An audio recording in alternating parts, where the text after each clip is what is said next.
You know, you'd never think that something as simple as trash could ignite a geopolitical crisis, but that's exactly what happened on the US-Canada border. We're talking about the world's busiest commercial crossing, turning into the front line of a trade war, fought with garbage. Let's dig into how this whole thing went down. To really get your head around the scale here, you have to start with this number, 3.46 million tons. That is the insane amount of municipal solid waste that the province of Ontario ships to Michigan every single year. It is a staggering amount of refuse. I mean, just try to picture it. The sources we looked at describe it as a literal non-stop parade of garbage.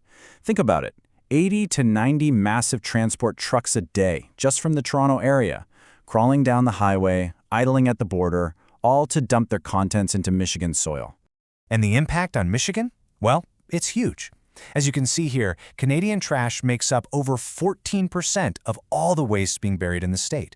So this created a really deep, kind of codependent relationship.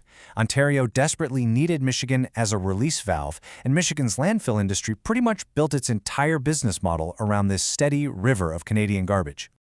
So you have this dependency, and it basically set the stage for a massive crisis.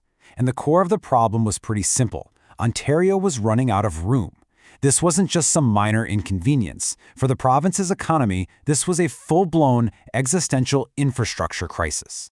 Yeah, industry experts had a name for it, the capacity cliff.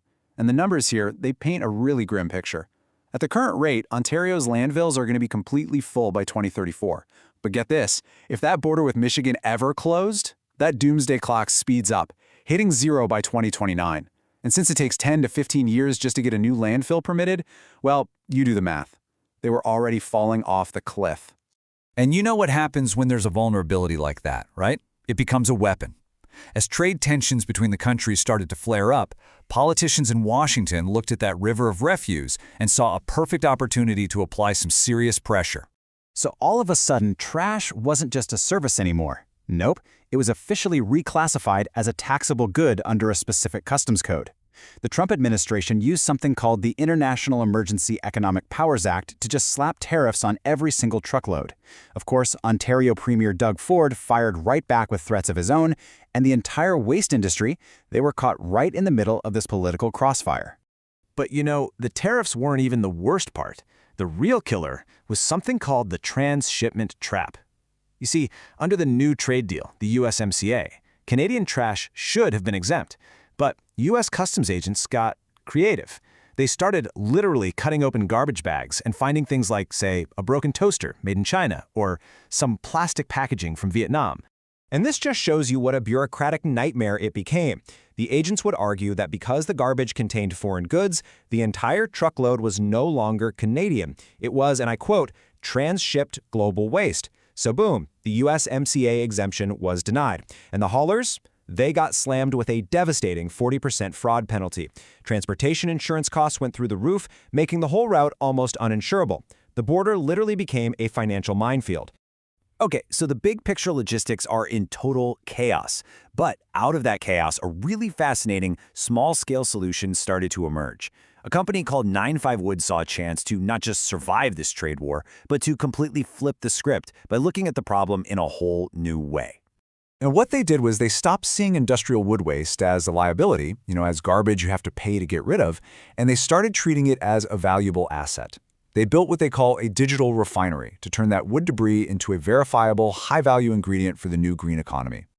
So that's a great idea, right? But how do you actually turn trash into cash, especially when it's stuck in the middle of a trade war? Well, you do it by building a system where doing the right thing also happens to be the most profitable thing. Okay, so the first thing you have to understand is the pain point. Back in Ontario, a new provincial tax called the CIRCIL levy was being rolled out.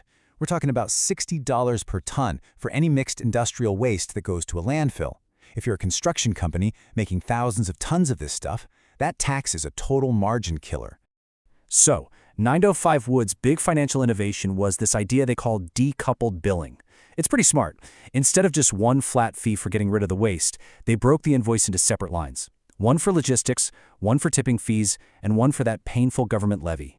And right here, this is the magic. By proving their wood was clean and, crucially, diverted away from the landfill, that CIRCIL levy line item just drops to zero. The invoice suddenly becomes a report card. It clearly shows the client, hey, you saved $400 on this one load just because you separated your wood. It totally gamified compliance. And the benefits just started stacking up. Clients avoided that huge levy. They got perfect auditable data for their corporate environmental reports. And get this, that clean wood, instead of being a cost, could now actually generate CO2 removal certificates, or CORCs. We're talking tradable carbon assets that could be worth hundreds of dollars per ton. But here's the thing. None of this works without absolute, unshakable, bulletproof proof. The risk of getting it wrong was huge. If their claims couldn't hold up in a tough government audit, the whole financial model would just collapse. So they needed some serious technology to back it all up. And they built a really powerful stack. They're using Google's Gemini for AI vision to instantly scan and classify the wood. Then, they use Vertex AI to handle all the secure production-level workflows. And AlloyDB acts like a super-fast search engine, constantly scanning for any potential contaminants. It all comes together to create this automated compliance engine. And this is the perfect way to describe it. The system doesn't just follow the rules, it literally embeds the rules directly into its own logic. It delivers what the sources call explainable compliance, where every single action the system takes is justified by the actual law. So how does it do that? Well, the AI uses a technique that's sometimes called retrieval augmented generation. All that means is, before the AI makes any decision, it first has to look up the relevant facts in a trusted knowledge base, which, in this case, is the specific legal text of Ontario's environmental laws, like Regulation 347. This grounds every single action in legal reality, creating a perfect, unassailable audit trail. And that brings us all the way back to the beginning. How does this super sophisticated, hyper-local technology solve that massive geopolitical mess that was paralyzing the border? Well, the digital refinery workflow is actually pretty simple and elegant. The AI scans the physical wood, instantly verifying its quality and its Canadian origin. Then, the system automatically checks that classification against the specific text of the law, Regulation 347.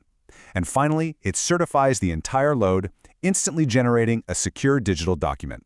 And that document, that's the weapon. It's a 9-point certificate of origin delivered as a clean, high-contrast PDF. It's basically a digital passport for that wood, providing absolute, verifiable proof that this material is 100% wholly obtained in Canada. It is the exact audit-proof evidence a driver needs to walk right up to a customs agent and completely defeat the transshipment trap. Think about that journey, from a pile of scrap wood on a muddy construction site to a digital asset that can navigate a geopolitical minefield. It's an incredible transformation, and it proves that a model built on verifiable data can solve these really complex physical world problems, everything from local taxes to international trade disputes. Which really just leaves us with one last thought. If this approach works for wood, what other liabilities out there could we turn into assets next?